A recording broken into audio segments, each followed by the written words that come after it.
you the same. Thank you so much guys and wish you the same.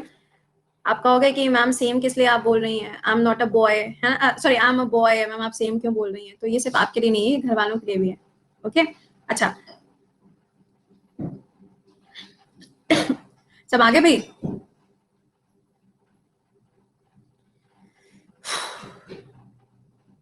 कोई ऐसा जो खुश रही है, कोई ऐसा जो क्लास में पहली बार आया, कोई ऐसा जो क्लास में आज पहली बार आया हो? सच्चाई वाला पहली बार बताना, झूठ वाला मत बताना। एंड सोनिया गियोट्रेस आए हैं पहली बार, रुक जाता हूँ। अब सभी लोग आए हैं, आज पहली बार आए हैं, आज सभी लोग पहली बार मुंह दिखाने के लिए आए हैं। वाह वाह वाह, क्या बात कही है, वाह वाह वाह वाह, बहुत बढ़िया बहुत बढ़िया। चलिए अच्छा शुरुआत करते हैं यहाँ पे। Same to you guys. अरे भाई उस दिन क्या हुआ था, कल शाम को मेरे साइड से ज्वाइन नहीं हो पा रहा था। उसमें ना एक ही एजुकेटर सिर्फ ज्वाइन कर सकता था। ये एक एक्सपेरिमेंट चल रहा था जो कि एक्सपेरिमेंट फेल हो गया था। ओके ट्राई किया जा रहा था कि एक साथ में 2 एजुकेटर आए बट वो हो नहीं पाया। राइट चलिए अच्छा अब पहले मेरी ध्यान से बात सुन लीजिएगा। आप में से जो बच्चे ऐसे हैं जो आज क्लास में पहली बार आए हैं, जिनका आज फर्स्ट क्लास है, दिस इज माय रिक्वेस्ट कि इकोनॉमिक्स के आपके 3-4 टॉपिक हो चुके हैं जो आपको अनअकैडमी की लाइब्रेरी में मिल जाएंगे।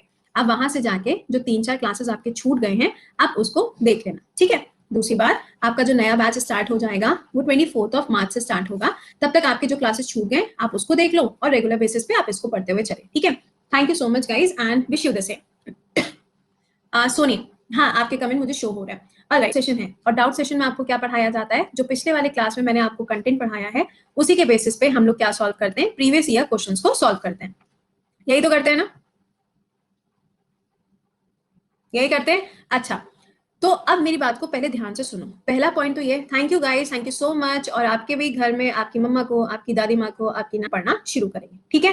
डन डन चले फिर बात करी जाए। यूपी आरओ में बेटा, यूपी आरओ में सिर्फ वो बच्चे फॉर्म भर सकते हैं जिनके पास के में ओ लेवल का सर्टिफिकेट होगा, वो बच्चे भर सकते हैं, चाहे वो किसी भी स्टेट से क्यों ना बिलोंग करते हो। ओके चलिए अच्छा तो अब शुरुआत करते हैं यहाँ पे हम लोग टॉपिक्स की। राइट पहला क्वेश्चन जो आपके सामने है, जल्दी से सवाल पढ़ना और फटाफट से आंसर करते हुए चलिएगा। देखिए पहला क्वेश्चन क्या पूछा जा रहा है, demand of commodity mainly depend, एक सेकंड, फिर हमने फाइल जो है वो गलत अपलोड कर दी है। रुक जा भाई, इतनी जल्दी जल्दी आंसर करने लगते हो। आज तारीख क्या है, व्हाट्स द डेट टुडे?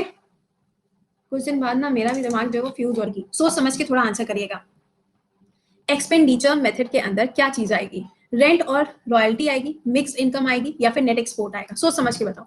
नहीं सी, जिनके पास में ट्रिपल सी है उन लोगों के लिए नहीं है, नेट एक्सपोर्ट आएगा। एक्सपेंडिचर मेथड समझ रहे हो? लूसन का टाइम दोपहर में 2 बजे। बहुत बढ़िया आंसर कर रहे हो, बहुत बढ़िया आंसर कर रहे हो। सुनो क्या लिखा हुआ है, सवाल में पूछा गया है कि जो एक्सपेंडिचर मेथड होता है इसके अंदर इसमें से कौन सी चीज आती है। एक्सपेंडिचर का मतलब क्या होता है, खर्चा करना, कि तुमने कितना खर्चा किया है। जब तुम कोई चीज खर्चा करते हो तो ऑब्वियस सी बात है, जैसे कि मान लो ये इंडिया है, थोड़ा सा दिमाग को यहाँ पे फोकस कर लो। आप बेटा मेरे क्लास में पोल नहीं होता है, अब मैं बोलूं, अगर आप कहें तो हम पढ़ाना शुरू करें।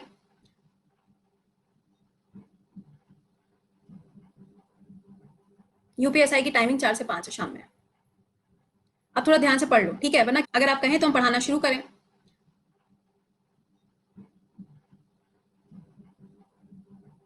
यूपीएसआई की टाइमिंग 4 से 5 है शाम में। अब थोड़ा ध्यान से पढ़ लो, ठीक है, वरना क्या फायदा, मेरे को चैट ऑफ करनी पड़ेगी। समझ लो, कोई बात समझा रहे हैं आपको, ठीक है। देखिए हम लोगों ने पढ़ा हुआ है डिमांड और सप्लाई के बारे में, और उसके बाद में मैंने आपको पढ़ाया हुआ है किसके बारे में, एक्सपोर्ट और इंपोर्ट के बारे में। जब भी हम यहाँ पे जीडीपी या फिर जीएनपी कैलकुलेट करते हैं तो ये किसके बेसिस पे होती है, ये कैलकुलेट करी जाती है पर कैपिटा इनकम के ऊपर। यही तो मैं आपको बता रही थी। अच्छा दूसरी बात, यहाँ पे क्या पूछा गया है, यहाँ पे पूछा गया है कि जो एक्सपेंडिचर मेथड होता है ये क्या चीज होती है या फिर ये किससे जुड़ा हुआ होता है। अब मान लो हमारा देश है, इंडिया है, ठीक है। अब इंडिया के अंदर अगर किसी भी चीज की डिमांड होगी, किसी भी चीज की अगर हमारे देश के अंदर जरूरत होगी तो हम क्या करेंगे, हम उसको अपने यहाँ पे मंगाएंगे, अपने यहाँ पे मंगाएंगे ना। तो इसका मतलब क्या हुआ कि हमने उसको क्या किया, इंपोर्ट किया, यानी कि हमने उसको अपने यहाँ पे मंगाया। हमने कोई खर्चा तो किया नहीं, हमने क्या किया, चीज को अपने यहाँ पे मंगाया और उसके बदले में हमने उनको पैसा दे दिया, यही तो हुआ। क्वेश्चन में पूछा जा रहा है एक्सपेंडिचर, यानी कि हमने किसी चीज के लिए पैसे को खर्चा किया है। तो खर्चा करने की जब बात आएगी तो 2 ही चीजें होंगी, या तो हमने इंपोर्ट किया होगा या हमने एक्सपोर्ट किया होगा, आया ना। एक्सपेंडिचर का मतलब क्या हुआ, जब हमने पैसा खर्चा किया तो या तो हमने उसको अपने यहाँ पे मंगाया होगा या हमने उसको बाहर बेचा होगा, दो ही चीजें तो हैं। तो यहाँ पे ऑब्वियस सी बात है कि इससे तो कोई लेना देना है नहीं, इससे कोई लेना देना है नहीं, तो बचा क्या था यहाँ पे, आंसर हो जाएगा नेट एक्सपोर्ट। जो हम पूरे साल भर एक्सपोर्ट करते हैं वो यहाँ पे कैलकुलेट होगा। चलिए अगला सवाल बताइए, नेशनल इनकम क्या क्या चीज इंक्लूड करती है? नेशनल इनकम क्या क्या चीज इंक्लूड करती है?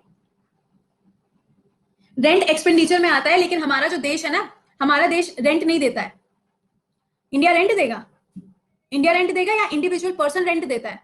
तुम रेंट दोगे या पूरा भारत रेंट देगा, इस बात को सोचो थोड़ा सा, ठीक है। अच्छा, आंसर क्या बता रहे हो सब लोग इसका आंसर? कुछ लोग बी भी बोल रहे हैं, कुछ लोगों ने बी भी बोला है। क्या बोला गया है यहाँ पर, इनकम के अंदर, नेशनल इनकम के अंदर किस चीज को इंक्लूड किया जाता है? बेटा ये इंक्लूड कभी नहीं होगा। अच्छा सच्चाई से बताओ, आप में से कितने ऐसे जो रिवीजन करके आए हो? आप में से कितने ऐसे हो जो रिवीजन करके आओ? सही सही बताना, सच्चाई से देखो बताओ। क्योंकि रिवीजन करके नहीं आया तो कोई फायदा ही नहीं है क्वेश्चंस को कराने का। तो क्या फायदा है क्वेश्चंस को करने का, बताओ। कोई फायदा है? मैं आपको पढ़ा दूंगी, आप सुन लोगे, आप चले जाओगे और फिर कहोगे कि मैं आपको समझ में नहीं आया। बेटा जब आप शेड्यूल में देखते हो ना, लिखा हुआ है डाउट सेशन, तो डाउट सेशन का मतलब होता है कि आपको रिवीजन करके आना है, आपको जितना पढ़ाया गया है।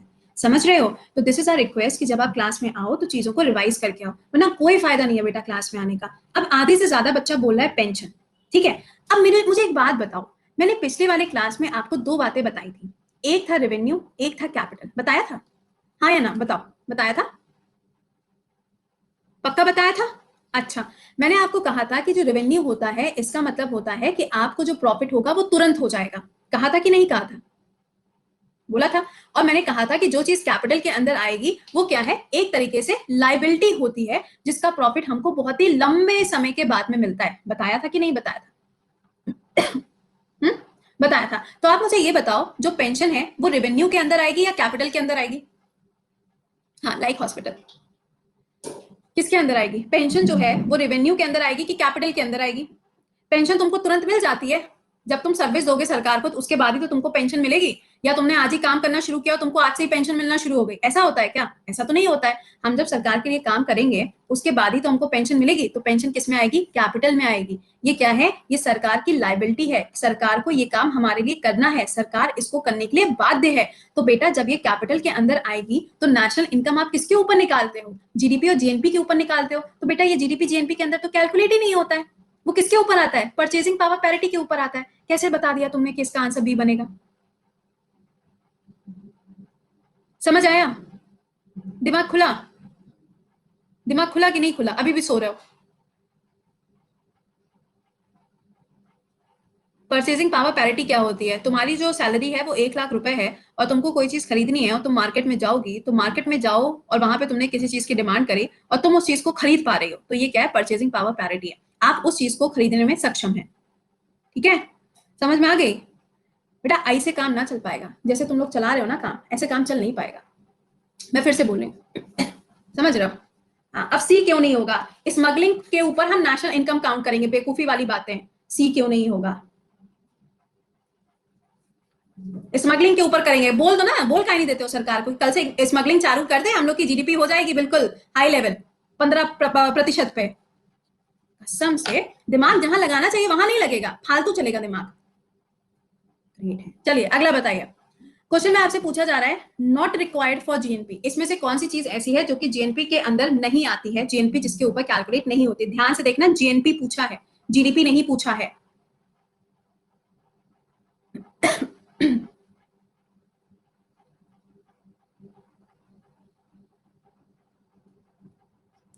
सी होगा इसका आंसर। सब लोग सी बता रहे हो इसका आंसर, बड़े अच्छे हो गए। अभी भी देखो किसी ने बोला है net foreign investment, net foreign investment. अच्छा, सी होगा, सभी लोग कह रहे हैं सी होगा, पक्का है? श्योर है? अच्छा ये बताओ, ए क्यों नहीं होगा? ए क्यों नहीं होगा?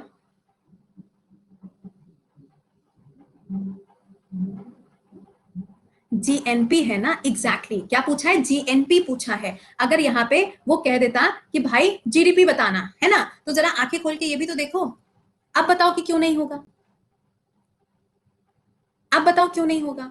बहुत तेज हो ना तुम लोग, हैं बहुत तेज हो, दिमाग नहीं लगा रहे हैं। दिमाग नहीं लग रहा मैम, ये तुक्के चल रहे हैं यहाँ पे, सारे तुक्केबाजी चल रही है। हम पढ़े ही नहीं है तो हमको याद कैसे आएगा?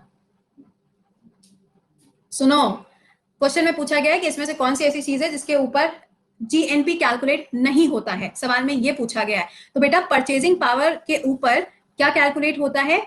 जीडीपी कैलकुलेट होता है। क्या कैलकुलेट होता है? जीडीपी कैलकुलेट होता है। और जो ये बाकी चीजें लिखी हुई हैं इसके ऊपर क्या कैलकुलेट होता है? जीएनपी कैलकुलेट होता है। आधों को तो यही नहीं पता होगा ma'am what is GDP, what is GNP. और बोलो, आधों को यही नहीं पता होगा what is GDP, what is GNP. मालूम है? पता है? चलो अच्छी बात है। और जो महापुरुष ऐसे हैं जिनको ये चीज नहीं पता है, मेहरबानी करके लाइब्रेरी में जाके क्लास देख लो पहले। पिछले वाले थर्सडे वाले क्लास में मैंने आपको ये पढ़ाया था, ठीक है? बड़ी मेहरबानी होगी। हाँ, अगला सवाल अभी देखो। बत्ती देखो कैसे गुल हो रही है, इसके बाद होश उड़े उड़े से रहेंगे। मैम कुछ समझ नहीं आ रहा है। क्यों समझ में कहां से आएगा? जब रिविजन ही नहीं करो तो समझ में कहां से आएगा? बताओ। हमारी गलती थोड़ी ना है, गलती तुम्हारी है। क्यों नहीं रिविजन किया? बताओ। Interest on public depth is a part of.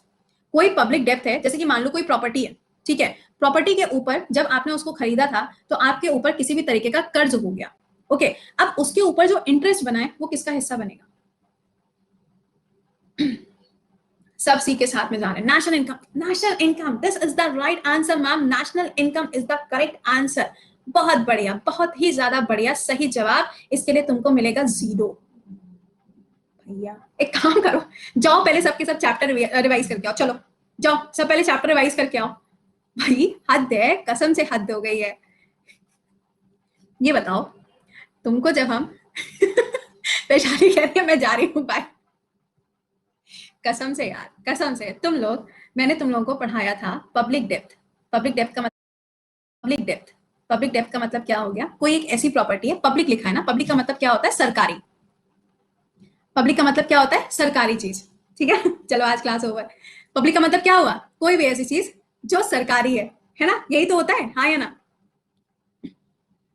हाँ है ना? यही तो कहते हैं हम। अच्छा, इन्होंने बोला कि कोई भी सरकारी चीज है जिसके ऊपर कर्ज बन गया है, अब उसके ऊपर जो इंटरेस्ट आएगा वो इसमें से किसके ऊपर काउंट होगा? बेटा transfer payment by the government. कुछ याद आया? कुछ याद आया? मैम कुछ याद नहीं आ रहा है क्योंकि हमने तो पढ़ा ही नहीं है। मैम याद कैसे आएगा? मैं तो दोबारा कॉपी ना पलटी है। सुनो, मैंने आपको पिछले वाले क्लास में ये चीज पढ़ाई थी कि सरकार के पास में जब पैसा कम हो जाता है उस कंडीशन में सरकार क्या करती है? अलग अलग कंपनियों से उधार लेती है। जहां पर हम लोगों ने उधार की बात करी थी, रिलायंस से उधार लिया था, अदानी से भी हमने उधार लिया था। हम बोरो कर रहे थे, और बोरो करने के बाद में आपको याद आ रहा होगा मैंने कहा था कि ये जो पैसा होता है इसको बोरो करने के बाद में सरकार क्या करती है? इसी का इस्तेमाल करती है आगे फ्यूचर प्लान्स के लिए, और इसी प्लान को हम क्या कहते हैं? फिस्कल पॉलिसी कहते हैं। बताया था? क्यों जी, बताए थे हम आपको? तो कहाँ गए थे? अब क्यों नहीं आंसर निकल रहा है? अच्छा एक चीज बताओ, अगर रिवीजन नहीं किया है तो कोई दिक्कत की बात नहीं है। बताओ, इन्फ्लेशन चैप्टर पढ़ा लें, ये वाले क्वेश्चन हम कल सॉल्व कर लें। कल आओगे रिवाइज करके? बताओ पहले मुझे। देखो ऐसे क्वेश्चन कराने का कोई फायदा नहीं है, अगर आपने रिवीजन नहीं किया तो फायदा क्या है? ये तो ये बात हो गई कि हम अपने लिए पढ़ रहे हैं, हमें थोड़ी ना पढ़ना है। समझ रहे हो? ठीक है, तो एक काम कर लेते हैं, हम लोग टॉपिक पढ़ लेते हैं आज इन्फ्लेशन, और कल सभी बच्चे जो हैं वो क्या करके आएंगे? रिवीजन मार के आएंगे, और उसके बाद में हम लोग ये क्वेश्चन सॉल्व करेंगे। अच्छा पढ़ाई क्यों नहीं करी थी? क्या कर रहे थे बताओ? पढ़ के क्यों नहीं आए थे बताइए? किसी ने मना किया था? हाँ, कोई मना किया था? मैथ्स पढ़ रहे थे? चलो ठीक है, आप मैथ्स पढ़ रहे थे, कोई वो बात नहीं है इसमें, बट बेटा आपको रिविजन तो करनी ही पड़ेगा। आप ये मान के मत चलो कि आप इस तरीके से बच जाओगे। समझ रहे हो? आप बच नहीं पाओगे, आपको पढ़ना तो पड़ेगा ही पड़ेगा। चलो कोई ना, इन्फ्लेशन पढ़ लेते हैं तब तक हम लोग। हाँ जी, बताइए क्या होता है? आधे बच्चों की बत्ती गुल इसमें भी हो सकती है। क्या चीज समझ में नहीं आती बेटा? इकोनॉमिक्स में मैंने इतने कायदे से आपको एक एक टर्म समझाया है, लेकिन सच्ची से बता रहे हैं, जब तक आप रिवीजन नहीं करोगे तब तक मैं आपको नहीं पढ़ा पाऊंगी। रिवीजन आपको करना है, समझ रहे हो? रिवीजन आपको करना है। आप नहीं पढ़ोगे तो कुछ समझ में वैसे भी नहीं आएगा। समझे? चलिए अच्छा, तो अब बात करते हैं यहाँ पे कि इन्फ्लेशन क्या होता है। चैट को हम 5 मिनट के लिए बंद करते हैं और आपको समझाते हैं कि व्हाट इज इन्फ्लेशन। ध्यान से सुनना और ध्यान से समझिएगा, ठीक है? क्योंकि देखो इकोनॉमिक्स के अंदर आप एसएससी का पेपर उठा के देखो, आप कोई भी पेपर उठा के देख लो, आपको कहीं पर भी डायरेक्ट स्ट्रेट फॉरवर्ड क्वेश्चन नहीं मिलेगा। तो आपको इसका कॉन्सेप्ट समझ में आना चाहिए, ठीक है? देखिए, इन्फ्लेशन का मतलब क्या होता है, जैसे कि मानो ये है गोलू। गोलू रखें या नाम इसका कुछ और रख दें? इसका नाम है गोमू। हाँ ठीक है, इसका नाम क्या है? गोमू। ठीक, अच्छा, इसका नाम है गोमू। और ये जो गोमू है, ये गोमू भारत के अंदर रहता है। बहुत अच्छी बात है। गोमू की जो सैलरी है, थोड़ा यहाँ पे इसको गोमू को बनाते हैं ना, ये थोड़ा गोमू बन गया, ये है कौन, गोमू। अच्छा चैट ऑफ ही कर दें, चलो मेरे को कोई दिक्कत ना है। देखिएगा ये है गोमू, और गोमू कहाँ रहता है, भारत के अंदर रहता है। भाई इसकी जो सैलरी है ना, ये है इसकी सैलरी, बहुत अच्छी बात है। अब सुनो, अब जब ये इसकी सैलरी है तो इसको जो भी चीज खरीदनी होगी ये तो आसानी से खरीद सकता है, क्योंकि इसकी जो परचेजिंग पावर पैरिटी है वो क्या है, बहुत ज्यादा है। इसको ब्राउन ब्रेड खरीदनी होगी तो ब्राउन ब्रेड खरीदेगा, इसको एग खरीदने होंगे एग खरीदेगा, इसको मैगी खरीदनी होगी मैगी खरीदेगा, इसको ऑडी लेनी होगी ऑडी लेगा। मतलब ही इज द पर्सन जिसके पास में सारी सुविधाएं हैं और ये अपनी इच्छा से कोई भी काम कर सकता है। क्यों? क्योंकि इसकी सैलरी इतनी है। ठीक है, अच्छा बहुत अच्छी बात है। दूसरी तरफ एक और है जिसका नाम है पीच। इसका नाम क्या है, ये है पीच। पीच जो है इसकी जो सैलरी है वो इतनी है पर मंथ। ओके, अब जब इसको ब्राउन ब्रेड लेनी होगी, सपोज करो इसको ब्राउन ब्रेड लेनी है, ये ब्राउन ब्रेड लेगी, बिल्कुल बिल्कुल लेगी ब्राउन ब्रेड। इसको एग लेने हैं, ये एग लेगी। इसको मैगी लेनी है, ये मैगी लेगी। लेकिन क्या ये ऑडी ले पाएगी, नहीं ले पाएगी। क्या ये ऑडी ले पाएगी, नहीं ले पाएगी। ठीक है, ये नॉर्मल लाइफ होती है, ऐसी होती है ना नॉर्मल लाइफ, हाँ है ना, नॉर्मल लाइफ ऐसी होती है। अच्छा ठीक है, नॉर्मल लाइफ ऐसी होती है। अब सुनो यहाँ पे चेंज क्या हुआ। चेंज यहाँ पर ये हुआ कि मान लीजिए जो ब्राउन ब्रेड आज के टाइम पे हमको 45 रुपीज की मिलती है, इसका जो प्राइस है वो बढ़कर हो गया कितना, 65 रुपीज। तो आप मुझे ये बताओ कि ये जो अब ब्राउन ब्रेड है ये कौन खरीद पाएगा, गोमू खरीद पाएगा कि पीच खरीद पाएगी? गोमू खरीद पाएगा कि पीच खरीद पाएगी? दोनों खरीद पाएंगे। वो देखो निंजा खरीद पाएगा। छे, कौन खरीदेगा, गोमू खरीद पाएगा। क्यों? क्योंकि बेटा पीच की सैलरी तो इतनी है, अगर वो हर दिन 65 रुपीज यहाँ पे ब्राउन ब्रेड के ऊपर ही उतारती रह गई या फिर उसी के ऊपर यहाँ पे खर्चा करती रह गई तो उसका जीवन कैसे चलेगा, समझ रहे हो? तो क्या होगा यहाँ पे, इसने इस चीज को खरीद लिया, चलो ठीक है कोई दिक्कत नहीं है। लेकिन अचानक से क्या हुआ, अचानक से जादू हुआ और इसकी जो सैलरी थी भाई साहब कितनी हो गई, 3 लाख रुपए हो गई। अब तो सीधी सी बात है कि चाहे ये ब्रेड 65 रुपीज की हो जाए, चाहे ये ब्रेड 85 रुपीज की हो जाए, चाहे ये ब्रेड 100 रुपए की हो जाए, ये भी इसको खरीद पाएगा और ये जो है ये भी इसको खरीद पाएगा। हाँ या ना, हाँ या ना? ठीक है, अच्छा अब मुझे ये बताओ कि अगर हर कोई व्यक्ति हर एक चीज को खरीदे ले रहा है तो जो मनी की वैल्यू है वो बढ़ गई है कि कम हो गई है? मनी की जो वैल्यू है वो बढ़ गई है कि कम हो गई है? क्या हो गई है, कम हो गई है। क्या हो गई है, कम हो गई है। इसी को हम क्या कहते हैं, इन्फ्लेशन कहते हैं। इसे हम क्या कहते हैं, इन्फ्लेशन कहते हैं। कि जब पैसे की कोई कीमत ना रह जाए। पैसे की कीमत कौन समझेगा, पैसे की कीमत तो वही व्यक्ति समझेगा ना जिसके पास में पैसा नहीं होगा। लेकिन जिसके पास में पैसा भर भर के होगा उसको तो कोई फर्क नहीं पड़ता है, चाहे कोई भी चीज 15 रुपए की हो, चाहे कोई भी चीज 1500 की हो, चाहे कोई भी चीज 15,000 की हो। क्यों? क्योंकि उसके पास में तो पैसा भरा हुआ है। तो यहाँ पर इन्फ्लेशन का मतलब, महंगाई का मतलब ये होता है कि जब हमारी सोसाइटी के अंदर हर एक व्यक्ति के पास में बहुत सारा पैसा आ जाए, जैसे कि मेरे पास में भी 2 लाख रुपए आ गया, मेरे पड़ोसी जो हैं उनकी सैलरी भी 2 लाख रुपए हो गई, उनके जो पड़ोसी हैं उनके पास भी 2 लाख रुपए हो गई। अब मारामारी होगी कि नहीं होगी? लोगों के बीच में मारामारी होगी ना कि भाई मेरे को चाहिए मेरे को चाहिए, और हर एक व्यक्ति जो होगा उसके पास में पैसा भी है। ऐसा भी नहीं है कि कोई व्यक्ति ऐसा निकल के आ जाए कि यार मेरे पास तो पैसा ही नहीं है, मैं तो इसको खरीद ही नहीं सकता। अब सभी लोग इसको खरीद सकते हैं। क्यों? क्योंकि सबके पास में भर भर के पैसा आ गया ना। तो क्या होगा, यहाँ पे सरकार एक कदम उठाती है। ठीक है, इसे हम क्या कहते हैं, इसे हम कहते हैं इन्फ्लेशन। और यहाँ पे सरकार एक कदम उठाती है। क्या करती है सरकार, यहाँ पर सरकार मार्केट में जो पैसा इतनी तेजी से बह रहा होता है, सरकार यहाँ पे इस पैसे को अपनी तरफ खींच लेती है। और ये पैसा खींचने का काम कौन करता है, आरबीआई करता है। कौन करता है, आरबीआई करता है। एग्जैक्टली, लिक्विडिटी क्या करेगा, पैसे को मार्केट में से खींच लेगा। कैसे खींचता है, देखो आपको ध्यान होगा मैंने आपको बताया था मॉनेटरी पॉलिसी के बारे में, कुछ याद आ रहा है? मैंने कहा था कि जो मॉनेटरी पॉलिसी होती है इसको कौन बनाता है, आरबीआई बनाता है। आरबीआई के अंदर रेपो रेट होता है और रिजर्व रेपो रेट होता है। क्या मतलब है दोनों का, यहीं पे समझ लेना बहुत कायदे से। दादाजी ऑफ ऑल बैंक, सही कह रही हो। सुनिएगा, इसका मतलब क्या है, रिजर्व रेपो रेट का मतलब ये है कि जैसे कि मान लो ये एसबीआई बैंक है, ठीक है, और यहाँ पे एसबीआई बैंक के पास में पैसे की कमी हो गई है। अब एसबीआई बैंक जो है वो लोगों को लोन नहीं दे पा रहा है, तो एसबीआई बैंक क्या करेगा, ये जाएगा आरबीआई से कहेगा कि मेरे को पैसा दे दो, मुझे लोगों को लोन प्रोवाइड करना है। तो आरबीआई पूछेगा अच्छा ये बताओ कि मार्केट में जो मनी है वो कैसा चल रहा है। अच्छा ये क्वेश्चन आया था फॉरेस्ट गार्ड में, ओके। आरबीआई क्या पूछेगा, आरबीआई कहेगा कि भाई तू पहले मेरे को ये बता मार्केट में जो पैसा चल रहा है वो कैसा चल रहा है। तो एसबीआई कहेगा यार सुनो, किससे कहेगा, आरबीआई से। एसबीआई कहेगा किससे, आरबीआई से, भैया पैसा तो मार्केट में तभी बहेगा ना जब लोगों की क्या होगी, डिमांड होगी। इसको यहाँ पे ऐसे समझो, ठीक है, बहुत कायदे से सुनना और समझना। चैट ऑफ करेंगे तब समझ में आएगा। देखो क्या हुआ, जैसे कि मान लो ये है गोलू, ठीक है, कोविड का समय चल रहा था और गोलू की जो सैलरी थी वो कितनी हो गई, हाफ हो गई। मतलब जितनी उसकी सैलरी आती थी, सैलरी उसकी आधी हो गई।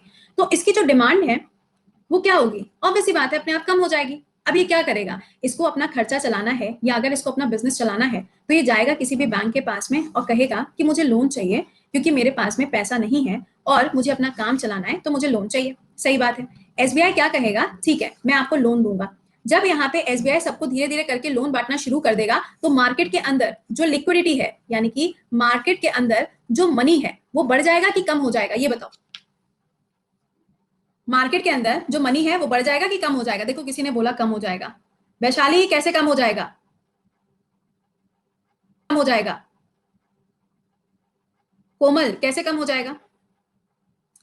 एसबीआई ने सबको लोन दे दिया ना, एसबीआई ने सबको लोन दे दिया। जब एसबीआई ने सबको लोन दे दिया तो सबके पास में पैसा है तो मार्केट में पैसा बढ़ेगा ना, पैसा कम कैसे हो जाएगा? समझे? तो यहाँ पे पैसा बढ़ गया सबके पास में। अच्छा, अभी जब पैसा बढ़ गया सबके पास में, यहाँ पे खूब सारा पैसा आ गया, लेकिन फिर भी अभी लोग आ रहे हैं एसबीआई से कहने के लिए कि हमको भी लोन चाहिए, हमारे पास में पैसा नहीं है। तो अब एसबीआई क्या करेगा, एसबीआई के पास में तो लिमिटेड पैसे ही है ना, जितना लोगों ने सेव किया है एसबीआई उतना ही पैसा तो किसी को लोन के फॉर्म में देगा। तो एसबीआई क्या करेगा, वो जाएगा आरबीआई के पास में। किसके पास जाएगा? आरबीआई के पास में। और आरबीआई से कहेगा कि मेरे पास में पैसा खत्म हो गया है, मुझे थोड़ा सा पैसा दे दीजिए क्योंकि मुझे लोगों को क्या करना है, लोन देना है। ठीक है, आरबीआई ने कहा ठीक है भाई तू पैसा ले ले। एसबीआई को आरबीआई ने पैसा दे दिया और आरबीआई ने एक रेट फिक्स कर दिया।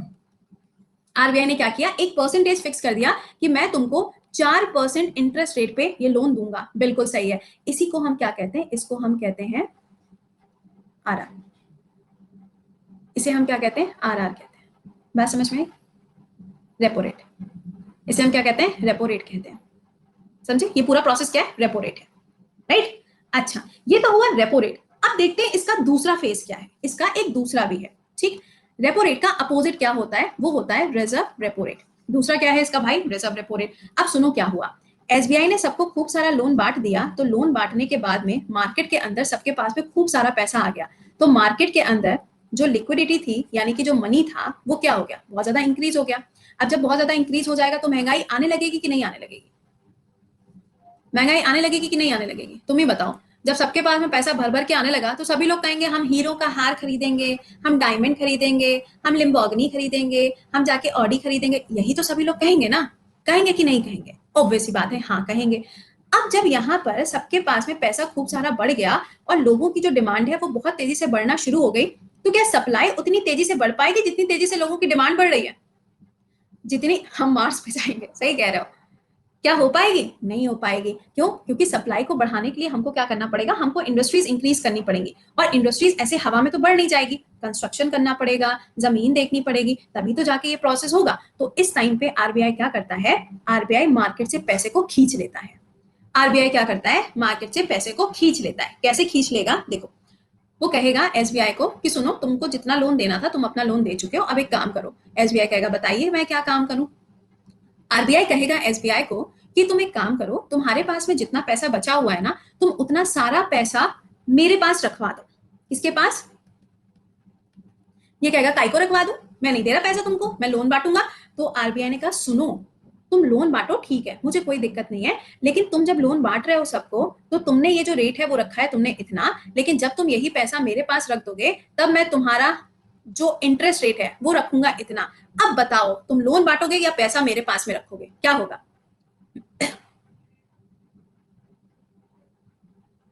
क्या होगा, किसके पास में जाएगा? अब आरबीआई जो है वो पैसा किसके पास में, सॉरी एसबीआई जो है वो पैसा किसके पास में देगा, लोगों को देगा या आरबीआई को देगा? ऑब्वियस सी बात है आरबीआई के पास में रखेगा, क्योंकि यहाँ देखो क्या लिखा हुआ है 4%, ये क्या लिखा हुआ है 5%। तो ये ध्यान रखिएगा कि हमेशा ये जो परसेंटेज होता है ना, ये हमेशा इससे ज्यादा होता है। ये क्या होता है, हमेशा इससे ज्यादा होता है। हाँ वही बेटा बता रहे, नीलू एक मिनट रुको, नीलू मैं उस पॉइंट पे आ रही हूँ। ठीक है, इसमें क्या होता है कि अब क्या होगा, आरबीआई कहेगा कि एक काम करो, मैं तुमसे अब लोन ले रहा हूं, तुम मुझे लोन दो और मैं तुमको इतने हिसाब से रेट लगाऊंगा, इंटरेस्ट रेट लगाऊंगा। तो एसबीआई क्या कहेगा, भाई प्रॉफिट तो यहीं पर हो रहा है, एक काम करते हैं लोगों को छोड़ते हैं, हम पैसा किसको दे देते हैं, आरबीआई को दे देते हैं। अब आरबीआई यहाँ पे जब पैसा ले लेता है तो इसी को हम क्या कहते हैं, दोनों टर्म समझ में आ गए, दोनों का मतलब समझ में आया? अच्छा, हाँ अगले वाले क्लास में जब इस पे क्वेश्चन कराएंगे फिर पढ़ के मत आना, ठीक है? अगले वाले क्लास में जब इस पे क्वेश्चन कराएंगे फिर पढ़ के मत आना, मजा ही आ जाएगा। वाह वाह वाह वाह वाह वाह, टूटे नहीं गए हो ना बहुत दिन से तुम लोग। अच्छा, अब ये तो बात हुई यहाँ पे लोन की। अब यहाँ पे यही क्राइटेरिया होता है कि जब ये इन्फ्लेशन बहुत ज्यादा बढ़ने लगता है, यानी कि मार्केट के अंदर जब लिक्विडिटी बहुत ज्यादा बढ़ जाती है और मनी की जो वैल्यू है जब वो घटने लगती है, उसी कंडीशन को हम क्या कहते हैं? इन्फ्लेशन कहते हैं। अब आप मुझे ये बताओ, आपसे क्वेश्चन पूछा जाएगा, इन्फ्लेशन को कंट्रोल करने के लिए आरबीआई क्या करता है? बताओ, को कंट्रोल करने के लिए आरबीआई क्या करता है? बताओ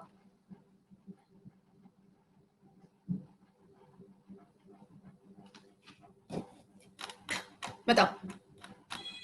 आरबीआई पैसा लेने के बाद क्या करता है? उसका कुछ नहीं करता है, वो पैसा आरबीआई अपने पास में रखा रहता है, जब सरकार को जरूरत होती है तो वो सरकार को ट्रांसफर कर देता है। आपने भी कुछ टाइम पहले अगर सुना हो तो ये भी कहा गया था कि जो पैसा आरबीआई के पास में रखा हुआ है उसका 75% जो पैसा है वो केंद्र सरकार को, आरबीआई को दे देना चाहिए। मतलब भाई हर जगह से लूटने पे ही उतारू है ये तो। खैर कोई बात नहीं, ठीक है।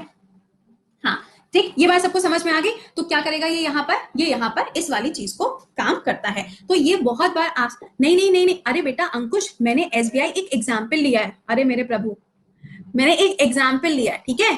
कोई भी बैंक हो सकता है, एनी बैंक, एनी बैंक, ठीक है। This is only example. अरे भगवान, हमको लगा कि सही में ऐसा ना समझ ले, ठीक है। This is just a example. कोई भी बैंक हो सकता है, पीएनबी भी हो सकता है, या आपका बैंक ऑफ बड़ौदा हो सकता है, बैंक ऑफ इंडिया हो सकता है, एनी बैंक, कोई भी बैंक हो सकता है। नहीं नहीं, सबका अलग अलग नहीं होता बेटा। अभी देखो, अभी आपने अगर देखा हो तो रेपो रेट जो है ये कितना रखा गया है? 4% चल रहा है। रेपो रेट कितना चल रहा है? 4% चल रहा है। तो ये सबके लिए फिक्स होता है। बैंक रेट पे अभी आएंगे, शिवम रुको, अभी बैंक रेट पे आएंगे, रुक तो जाओ, एक एक शब्द समझने दो सबको। ग्रामीण बैंक का यहाँ से कोई लेना देना नहीं है बेटा। ग्रामीण बैंक से पैसा लेके कहाँ जाएगा? ग्रामीण बैंकों के पास में कितना पैसा होता है ये बताओ तो। कितना पैसा होता है उनके पास में? पैसा होता है जो वहां से उधारी लेगी सरकार। अरे कैसी बातें कर रहे हो। तो यहाँ पे कितना चल रहा है? 4% चल रहा है। लेकिन जब आरबीआई यहाँ पे उधारी लेता है तो इससे ज्यादा पे उधारी लेता है, ताकि लालच दे सके। क्या कर सके? लालच दे सके। ओके। अच्छा, ये तो बात यहाँ पर हुई इन्फ्लेशन के बारे में कि इन्फ्लेशन क्या होता है, ये हमने समझ लिया। और हमने ये भी देख लिया कि यहाँ पे आरबीआई क्या करेगा। आरबीआई पैसा जो है वो मार्केट से ले लेगा। एक सेकेंड मैम, आरबीआई 5%, बेटा आरबीआई को लॉस से मतलब थोड़ी ना है। आरबीआई को क्यों बैठाया गया है? एक बात समझो, आरबीआई को बैठाया क्यों गया है? आरबीआई को इसलिए बैठाया गया है ताकि वो मॉनेटरी पॉलिसी को, लोगों का वेलफेयर कर पाए। उसको वेलफेयर करना है। तो आरबीआई का लॉस होगा नहीं होगा, इससे आरबीआई को कोई फर्क थोड़ी ना पड़ेगा। आरबीआई के पास में लॉस होगा तो क्या करेगा? नोट छपवा लेगा, वेनेजुएला बन जाएगा। हाँ, वेनेजुएला बन जाएगा, खत्म बात। फिर हम लोग भी नोट लेके घूमेंगे, कितने का? ओएमजी। अच्छा, इस पे पिक्चर किसकी बनी होगी ये बताओ बेटा। सेंट्रल बैंक तुम बोल लो या आरबीआई बोल लो, बोथ आर सेम। कितने बदतमीज हो तुम लोग, है कितने नालायक हो। शर्म नहीं आती तुम लोग को ऐसे बोलते हुए? चलो अच्छा, तो यहाँ पे मैंने आपको ये बता दिया कि व्हाट इज इन्फ्लेशन। अच्छा चलिए, इन्फ्लेशन के बाद आगे चलते हैं कि यहाँ पे और क्या क्या चीजें होती हैं। एक होता है इंटरनल कॉजेज ऑफ इन्फ्लेशन, एक होता है एक्सटर्नल, यानी कि कुछ ऐसे यहाँ पर रीजन होते हैं, कुछ ऐसी चीजें होती हैं जिसकी वजह से इन्फ्लेशन बढ़ता है और घटता है। बेटा पॉलिटी की क्लास जब होगी आपको पता चल जाएगा। अभी आराम से जो पढ़ाया जा रहा है उस पर कॉन्सेंट्रेशन करो, ठीक है। अगर आप पूछ रहे हो यूपीएसआई के क्लास का, तो शाम को 4 से 5 चलेगा वो क्लास। बाकी जब अगला वाला बैच आएगा तब की तब बात करेंगे। अभी थोड़ा यहाँ पे ध्यान दो। हाँ देखो, ट्रिपल आर जो होता है ना, ट्रिपल आर को आरबीआई क्या करता है? बैंकों के लिए कम रखता है। लेकिन जब यहाँ पे आरबीआई खुद से लोन लेता है ना किसी भी बैंक से, तो वो उसको बढ़ा के ही दिखाता है ताकि एक लालच दे सके और वो बैंक इनके पास में आए पैसा रखने के लिए, ठीक है। अच्छा, हाँ जी, तो ये बताओ। सनीश कह रहे हैं कि मैम आजकल पेट्रोल के साथ में जो हो रहा है वो 1 लीटर इतना हो गया। तुम अच्छा ये बताओ, तुमने वो ड्रीम यूपीएससी पे जो मैंने आपको 5 मिनट का क्लास पढ़ाया था, क्या आपने वो क्लास देखा था? हाँ, क्या आपने वो क्लास देखा था? जिस बच्चे ने पूछा नहीं देखा था ना बेटा, मैं इसीलिए बोलती हूँ कि मेरे जितने भी क्लासेस आपको नजर आते हैं ना, जो भी आपको शॉर्ट शॉर्ट वीडियोस मिलते हैं, जरूर से देख लिया करिए। मैंने उसमें पूरा कॉन्सेप्ट समझाया था कि किस तरीके से हमारे यहाँ पे पेट्रोल के प्राइसेस बढ़ रहे हैं। हमारे यहाँ पे पेट्रोल के प्राइसेस नहीं बढ़ रहे हैं बेटा, पेट्रोल हमारे यहाँ पे इतना ही है।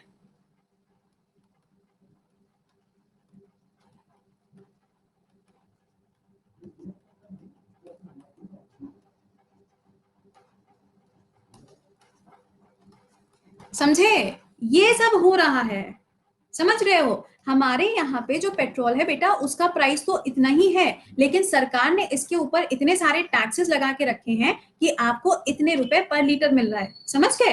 प्राइस नहीं इंक्रीज हुआ है। आप एक बार से अपने ग्रुप पे टेलीग्राम पे चेक करना, मैंने पूरा का पूरा सिनेरियो समझाया हुआ है कि कैसे कैसे ये प्राइसेस जो है वो इंक्रीज हो रहे हैं। समझ रहे हो? और अब ये सोचो, जब सऊदी अरेबिया ने ये कह दिया है कि अब हम यहाँ पे बैरल्स को डिक्रीज करेंगे, यानी कि अपने यहाँ से जो हम प्रोडक्शन करते हैं उसको डिक्रीज करेंगे, तो समझ जाओ बेटा, जो तुम अभी 100 रुपया दे रहे थे ना, अब तुम इतना दोगे। एक हफ्ते रुक जाओ बस, एक हफ्ते रुको। मनीष, क्या हो गया तुम्हारे मैसेज को? साइंस नहीं बताओगे? कहाँ साइंस नहीं बताया बेटा? तो प्राइस बढ़ेगा। ओके, चलिए फिलहाल ये तो बात हो गई प्राइसेस बढ़ने की। हाँ, बैरल क्या होता है? अरे मम्मा प्लीज बचा लो मुझे। बेटा बैरल होती है unit. Barrel is what? Unit. Actually जैसे कि हम कहते हैं ना, पेट्रोल पंप पे जब आप जाओगे तो वहां पे आपने देखा है कि पेट्रोल जो होता है, जब वो क्रूड ऑयल के फॉर्म में आता है, जब वो कच्चे तेल के रूप में आता है, तो उसको आपने देखा होगा बड़े बड़े टैंकर्स में भर के आता है। तो उसी टैंकर की एक यूनिट होती है, उस यूनिट को हम बैरल कहते हैं। ठीक है, खैर कोई बात नहीं, कोई बात नहीं। ओके, तो नाउ बैक टू इन्फ्लेशन। तो इन्फ्लेशन में देखो क्या होते हैं, अलग अलग कॉजेज होते हैं। तो कॉजेज में अगर हम देखेंगे तो इसके कारण क्या होते हैं, देखिएगा। आज सुबह के क्लास में मैंने आपको 7 बजे पढ़ाया था, वेनेजुला के अंदर हाइपर इन्फ्लेशन हो गया। कुछ याद आया? सुबह 7 बजे पढ़े थे, हाइपर इन्फ्लेशन हो गया, यही था ना? अब अब पॉइंट क्या है, हाइपर इन्फ्लेशन का क्या मतलब हुआ? हाँ, 1 बैरल इक्वल्स टू 159 लीटर, सही है। अब हाइपर इन्फ्लेशन का मतलब हो गया भाई, इतनी इतनी इतनी ज्यादा महंगाई हो गई कि यहाँ पे इनको इतने बड़े बड़े नोट छापने पड़ गए। समझ रहे हो? मतलब यहाँ पर ये है कि जो इन्फ्लेशन होता है, इसकी अलग अलग कैटेगरीज आपको देखने को मिलेंगी जब हम ये चैप्टर पढ़ रहे हैं। लेकिन इसमें आप ये देखिएगा कि जो ये इन्फ्लेशन के कॉजेज हैं, ये कॉजेज आपसे पेपर में पूछे जाते हैं और इनके हिसाब से क्या है, क्वेश्चंस आपसे डिफरेंट डिफरेंट पूछे जाएंगे। तो पहला रीजन क्या है, डिमांड पुल इन्फ्लेशन। क्या मतलब है इसका? नहीं बेटा, आपको अलग से सब्सक्रिप्शन नहीं लेना है, आप 4 बजे आना क्लास में आराम से, कोई सब्सक्रिप्शन नहीं लेना आपको दोबारा से। हाँ बताओ क्या मतलब है? अभी पीडीएफ भेज देंगे बेटा, बताओ डिमांड पुल का मतलब क्या है? Demand increase, supply same. अच्छा, देखो इसका मतलब क्या है, लोगों के बीच में जो किसी भी चीज को मांगने की जो डिमांड है ना, जो डिमांड है, डिमांड क्या हो गई, बढ़ती चली गई है। लेकिन जो सप्लाई है ना, सप्लाई नहीं बढ़ पाई, क्योंकि सप्लाई कैसे बढ़ पाएगी? सप्लाई तो बेटा तभी बढ़ पाएगी ना जब यहाँ पे क्या होगा, प्रोडक्शन ज्यादा होगा। प्रोडक्शन ज्यादा होने के लिए क्या होना चाहिए, अलग अलग कारखाने होने चाहिए। और जब हमारे यहाँ पे यही नहीं है, तो लोगों की जो जरूरतें हैं, क्या वो पूरी हो पाएंगी? क्या वो पूरी हो पाएंगी? नहीं हो पाएगी। फिर क्या होगा, फिर यहाँ पे मारा मारी होगी। वो कहेगा अरे मेरी सैलरी जो है 4 लाख रुपए है, तो वो दूसरा बोलेगा अरे जाओ मेरी सैलरी जो 5 लाख रुपए। फिर ऐसे मारा मारी होगी, जैसे कि आईपीएल में बोली लगती है। समझ रहे हो? जैसे आईपीएल में बोली लगती है ना, बिल्कुल वैसे ही यहाँ पे बोली लगाई जाएगी। सप्लाई में एक सेकेंड, एक सेकेंड, सप्लाई में कांस्टेंट हो या डिक्रीज हो, दोनों केस में इन्फ्लेशन ही होगा। बिल्कुल, इन्फ्लेशन इज बोथ, दोनों के लिए रहेगा। ठीक है, तो एक तो रीजन ये हो गया। अच्छा, दूसरा रीजन, ये ग्राफ मत पढ़ना, ग्राफ आपके पेपर में नहीं आता है। दूसरा क्या होता है, कॉस्ट पुल इन्फ्लेशन। इसका मतलब क्या होता है, देखिएगा, जब डिमांड जो है ना वो सेम रहे, डिमांड के अंदर कोई भी चेंजेस ना हो, लेकिन जो सप्लाई है तब भी वो धीरे धीरे करके डिक्रीज होती चली जाएगी, तो उसे हम क्या कहते हैं, कॉस्ट पुल इन्फ्लेशन कहते हैं। इसका मतलब क्या हुआ बेटा, बैंक रेट और रेपो रेट दोनों सेम होता है। ठीक है, दोनों सेम होता है। हाँ जी, इसका आंसर बताओ। एग्रीगेटेड का मतलब एवरेज। मेरा सवाल आपसे यहाँ, मैंने ये बोला कि जो रेपो रेट होता है that is equals to bank rate, दोनों सेम होता है। पीडीएफ वीडियो के नीचे मिल जाती है बेटा, इसी वीडियो के नीचे आपको ऑप्शन मिल जाएगा। अब देखो यहाँ पे क्या बोला गया, यहाँ पे बोला गया कि जो डिमांड है, डिमांड में कोई चेंजेस नहीं हुए, लेकिन फिर भी जो सप्लाई है वो डिक्रीज करती जा रही है। अरे सीधा एग्जाम्पल लेना भाई, सोचना क्या है, कोई दिक्कत? कोई दिक्कत? सिंपल है, वो सोचना ही नहीं है। क्यों? अरे भाई, सऊदी अरेबिया ने कहा कि हम पेट्रोल बनाएंगे ही नहीं, हम क्रूड ऑयल निकालेंगे ही नहीं। जब वो कुएं में से कच्चा तेल ही नहीं निकालेगा, तो वो तुमको कहां से कच्चा तेल भेजेगा, और कहां से तुम उसको प्यूरिफाई करोगे और वो पेट्रोल बन जाएगा? नहीं बनेगा ना? बनेगा कि नहीं बनेगा? बनेगा कि नहीं बनेगा? नहीं बनेगा ना। तो जब बेटा यहाँ पे सप्लाई नहीं हो रही है, तो तुम कितनी भी डिमांड क्यों ना चिल्लाते रह जाओ, तब भी कोई असर नहीं पड़ने वाला। तो इस कंडीशन में भी क्या होता है, इसे भी हम इन्फ्लेशन कहते हैं। यानी कि डिमांड जो है उसमें कोई चेंजेस नहीं हुए, लेकिन सप्लाई जो है वो फिर भी धीरे धीरे करके क्या होती जा रही है, डिक्रीज होती जा रही है। क्यों ऐसा हो रहा है? क्योंकि जो यहाँ पे, ध्यान से सुनना, प्राइस लेवल इंक्रीजेस। ध्यान से सुनना, इस बात को फिर से बोल रहे हैं। ये देखो, अब गुड मॉर्निंग आया है, अब बताओ तुमको क्या क्लास में समझ में आएगा? अब तुमको लगता है कि उस क्लास में समझ में आएगा? बेचारे जो पहले सेकंड से क्लास में बैठी हुई चीज की जो डिमांड है वो डिमांड इंक्रीज नहीं हो रही है, लेकिन उसकी जो सप्लाई है वो भी कम हो गई है। तो क्या किया जाएगा सरकार के द्वारा? उस सामान का जो प्राइस है वो इंक्रीज कर दिया जाएगा, ताकि उसकी जो डिमांड है वो इन फ्यूचर भी ना बढ़ पाए। उसकी जो डिमांड है वो इन फ्यूचर भी ना बढ़ पाए, वो एक कांस्टेंट हो जाए। समझ में आया? देखो फॉर एग्जांपल ऐसे मानो, जैसे कि मानो अभी गिर गया होता, जैसे कि मानो ये मोबाइल फोन है, ठीक है? ये मोबाइल फोन जो है, आज अगर हम देखें इस मोबाइल फोन को, तो इसकी जो मार्केट में कॉस्ट है वो है 1,25,000। ठीक, बिल्कुल सही। अभी जो 1,25,000 का ये जो फोन आपको नजर आ रहा है, इस फोन की अभी मार्केट में डिमांड क्या है, बनी हुई है? क्यों भैया, किसी की सैलरी इतनी है, 2 लाख है, किसी की सैलरी 3 लाख है, किसी की 4 लाख है, तो इनकी क्या है, इनकी डिमांड बनी हुई है। लेकिन ये डिमांड क्या सबकी है? क्या एक ऐसा व्यक्ति जिसके पास में 2 समय का खाना भी नसीब नहीं होता, क्या उसकी डिमांड होगी? नहीं होगी भाई। उसकी डिमांड किसकी है? जिसकी सैलरी इतनी है। तो यही डिमांड इन फ्यूचर बढ़े ना, हमने इसके लिए क्या कर दिया, इसके ऊपर क्या कर देंगे हम, प्राइसेस और बढ़ा देंगे। जो चीज अभी 1.2 की है, इन फ्यूचर ये आपको 1.5 की मिलेगी। बढ़ा लो भाई, कितनी डिमांड तुम बढ़ाओगे। ठीक है। अच्छा, ग्रोसरी के तो उसकी डिमांड ज्यादा है, तो क्या उस पर, अरे एक सेकेंड यार, मैम अगर कोई गुड ग्रोसरी की है और उसकी डिमांड ज्यादा है, तो क्या उस पर गवर्नमेंट प्राइस हाइक कर सकती है? Dairy milk chocolate, dairy milk chocolate देखे हो, खाई है, सिल्क वाली खाई है। अब ये हमको बताओ, सिल्क वाली और वो जो एक दूसरी वाली आई है जिसको ऐसे चम्मच से काट के खाते हैं, दोनों में कोई फर्क है? कोई फर्क है दोनों में? कोई फर्क नहीं है। तब भी एक बिकती है इतने रुपया में, एक बिकती है इतने रुपया में, क्या कोई फर्क है? कोई फर्क नहीं है। ये क्या है? प्राइस इंक्रीज है। पुराने पैकेट में कहते हैं ना कि पुराना जो पैकेट है, हमने क्या किया है, सिर्फ उस पैकेट के ऊपर प्राइस चेंज कर दिया है। उसके अंदर जो सामान है ना वो उससे भी ज्यादा पुराना है। उसके अंदर जो सामान है वो उससे भी ज्यादा पुराना है, सिर्फ पैकेजिंग चेंज होती है बेटा। चॉकलेट वही रहेगी, समझ रहे हो? तुम्हारी जो एक्स है या वाई है या जो प्रेजेंट है, वो कितने भी यहाँ पे नए नए कपड़े क्यों ना पहन के आ जाए, उसका जो दिल है ना यार, वो दिल वैसे ही रहेगा। गालियां वो तुमको तब भी देगी अगर तुमने उसकी डिमांड पूरी ना करी। समझ रहे हो? तो जो सारा खेल है ना, वो सारा खेल डिमांड का है। चाहे तुम्हारी रियल लाइफ हो, चाहे तुम्हारी इकोनॉमी की लाइफ हो, ये जो डिमांड है ना, सबसे बड़ी सरदर्द है। समझ गए? हाँ खाई है, गलती से एक बार चले गए थे, हम भी लिया 160 रुपए की, खाने के बाद में पता चला वो शेट, इससे अच्छा तो 120 वाली ले ली होती। समझ रहे हो? तो यहाँ पर पॉइंट क्या है? पॉइंट ये है, सारा खेल किसका है? डिमांड का है। चाहे वो सरकार की बात हो या हमारी रियल लाइफ की बात हो। तो हमने यहाँ पे 2 कॉजेस देखे, एक था डिमांड, एक था कॉस्ट। अच्छा, एक कॉज और देख लेते हैं। एक कॉज है यहाँ पर, अब ये क्या, ध्यान से सुनना, बहुत कायदे से। 20 वाली भी चलेगी भाई, टेस्ट उस वैसे ही होता है, समझे? 20 वाली का टेस्ट भी वैसे ही होता है। और तो सुनो, अब मतलब क्या हुआ, अभी हम तुमको बताएं, अभी कुछ दिन पहले हम स्पेंसर गए, तो स्पेंसर में वहां पे मैंने देखा कि, मैंने सोचा लाओ कुछ ऐसे ही होता है ना, कई बार कुछ ऐसे चॉकलेट वॉकलेट खाने का मन हो जाता है। तो ओके सोनम, टेंशन ना लो, ये हम लोग आगे कल पढ़ लेंगे, टेंशन लेने की जरूरत नहीं है। तो क्या हुआ, हमने सोचा चलो यार कुछ ले लेते हैं ऐसी चॉकलेट वॉकलेट। तो देखा वहां पे बड़ी वैरायटी वैरायटी की चॉकलेट लगी थी। कोई वो एक आई है वो हार्ट शेप वाली, इतना बड़ा सा। हम लोग करेंगे ये क्वेश्चन को सॉल्व, खुश, हैप्पी। क्या चीज? डिमांड पुल। डिमांड पुल का मतलब ये हो गया, आजा भाई पीछे आजा। हाँ, डिमांड पुल का मतलब ये हो गया कि जो डिमांड है ना वो हमारी इंक्रीज होती जा रही है, लेकिन सप्लाई नहीं आ पा रही है ना? डिमांड इंक्रीज हो रही है बट सप्लाई नहीं आ पा रही है, तो सरकार क्या करेगी? सरकार पैसा बढ़ा देगी ना। ऐसे समझो, हार्ले डेविसन जो है 7 लाख की है, ठीक है, लेकिन अब यहाँ पे सबकी सैलरी बढ़ गई है, सबको हार्ले डेविसन ही खरीदनी है। सब कह रहे हैं कि हमारे पास में 8 लाख है, हमारे पास में 9 लाख है, हमको भी चाहिए, हमको भी चाहिए, पर सप्लाई तो नहीं है ना। तो हम क्या करेंगे? तो सरकार कहेगी जाओ, हम इस गाड़ी का जो प्राइस है अब वो हम बढ़ा देंगे। कितना कर दिया हमने? 10 लाख। अब इस गाड़ी को कौन खरीदेगा? अब इस गाड़ी को वही व्यक्ति खरीद पाएगा जो इसको खरीदने में सक्षम होगा। तो इसमें से जो इससे कम वाले लोग थे वो तो छट गए। छट गए कि नहीं छट गए? ये होता है। ऐसे बोपड़े याद आ रहे हैं। चलिए, तो ये तो हम लोगों ने यहाँ तक पढ़ लिया है। अब इसके अलावा आप लोगों को एक चीज और बता देते हैं। हाँ निकिता, बिल्कुल ठीक है। कंट्री का नाम रिपीट कर दीजिए जिसने, वेनेजुला बेटा, वेनेजुला। सुबह क्लास में नहीं आए थे आप? सुबह पढ़ाया था मैंने, वेनेजुला। वेनेजुला कंट्री है जिसने अभी इतने रुपए का नोट जारी किया है, कल की बात है। Guys this is a request, सुबह 7 बजे करंट अफेयर्स में जो बच्चे नहीं आ रहे हैं, बेटा मेरे को बाद में मत पूछना कि करंट अफेयर्स कैसे पढ़ना है, क्योंकि मैं करंट अफेयर, ठीक है।